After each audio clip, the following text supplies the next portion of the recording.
An old man named Mr. Henry slowly walked toward his favorite bench. He wore the same brown suit every day.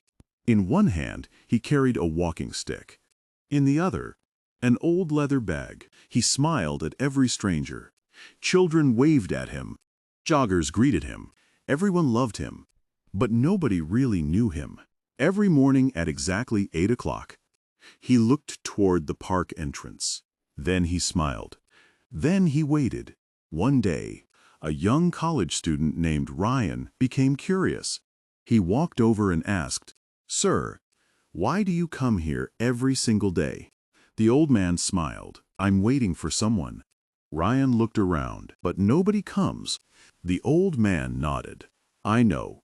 Ryan was confused. "If you know no one is coming, why do you still wait?" The old man's eyes became quiet. "Because hope is the last thing an old heart lets go." Ryan sat beside him. For the first time, the old man began telling his story. 30 years ago, Mr. Henry was one of the richest businessmen in the city. He owned companies, luxury cars, a huge house. Money was never a problem, but there was one problem. He never had time. His wife always said, "Our son doesn't need expensive toys. He needs his father." Henry always answered, "I'm doing this for our future." Years passed. His son grew up. Birthdays were missed. School plays were missed. Family dinners disappeared. Business always came first. Then, one rainy evening, his wife became seriously ill. She passed away before he reached the hospital. That day, his son looked into his father's eyes and said, "When Mom needed you, you were busy making money." Those words broke him. A week later, his son left home. No phone calls, no letters, nothing, only silence. Henry searched for years, different cities, different countries, nothing. Then, one day, a letter finally arrived. It simply said, "Dad, I'll meet you at our old park one day. Please wait for me." There was no date, no address, just those words. So, every morning, for the last 12 years, Henry had been sitting on that bench, waiting. Ryan couldn't believe it.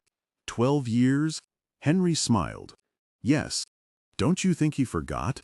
Henry looked at the sky. No. Parents never stop believing in their children. Ryan went home that evening, but he couldn't stop thinking. The next day, he returned. Then again, then again. Soon, he and Henry became friends. Ryan brought coffee, sometimes breakfast. Sometimes they just talked. Henry always smiled, but every morning, he still looked toward the entrance, still hoping. Months passed. Winter came, then spring. One cold morning, Henry didn't arrive. Ryan became worried. He visited Henry's small apartment.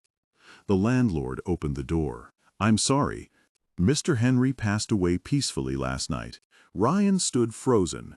The landlord handed him the old leather bag. "He wanted you to have this." Inside, Ryan found hundreds of letters. Every letter began with the same words, "Dear son," but none of them had ever been sent. Ryan couldn't stop crying. At the bottom of the bag, there was another envelope. It read, "If my son ever comes, please give him this."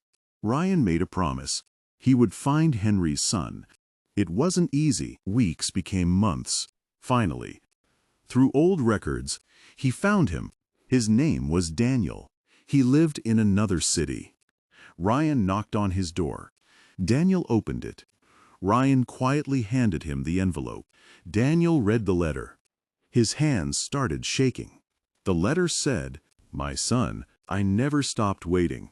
Not because I wanted forgiveness, but because I wanted one more chance to tell you. I loved you more than my work. If you're reading this, I'm probably gone. Please don't spend your life carrying anger. Life is shorter than we think. Love your family while you still can." Daniel broke down in tears. The next morning, he visited the park. For the first time,